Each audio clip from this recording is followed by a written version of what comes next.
Mitawag riba diferente reunião sumamente positivo awe, caminho nossa conversar com a districtsleiding de Chaba e Strandpolitie, que é districtsleiding de Santa Cruz, Macuarima e também que é districtsleiding de San Nicolás. Diferente pontos bem para adiante, preocupação não, pero no mesmo momento também nos explica não de tudo diferente projeto não, culta boy worden executar aqui,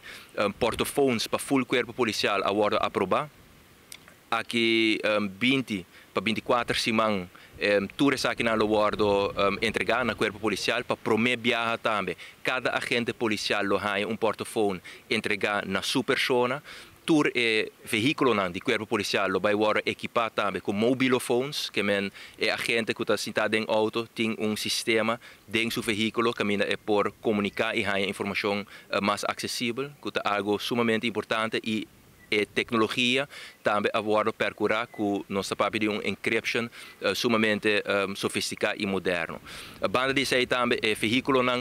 de polícia turta na Aruba Caba e agora aqui é instalação para o que está sirene, striping, tudo isso aí está tomando lugar agora aqui.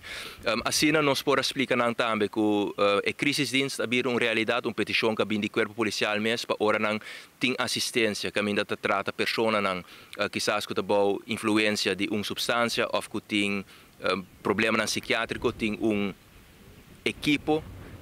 sofisticado profissional que consiste de psicólogo, na verpleegkundige que pode assistir o corpo policial para de forma aí brinda cuidado na esta que tem ministério de aqui, obviamente também para garantir mais segurança para o cliente, mas também para a agente na policial. Aspecto que agora pedir atenção para a parte infraestrutural na certa guarda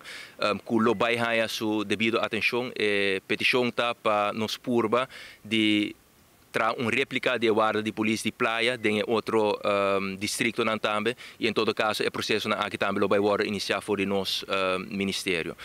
Me estou satisfeito de poder escutar feedback que a gente na mesta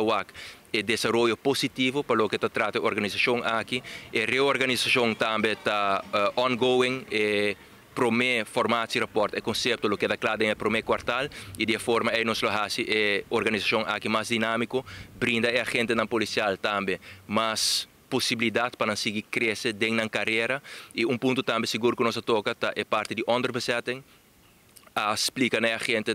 em todo caso que aqui só alrededor de 55 agentes policial lo iniciar na opleiding, classe começar acaba em agosto 2 classes mais e para o que trata presupuesto 2025 e 2026 para a versão que nós fazemos também semana passada durante de justicial Finlândia overleg nos percorrer também para fundo de desenvolvimento, groeifonds para nos por seguir reclutar mais personal.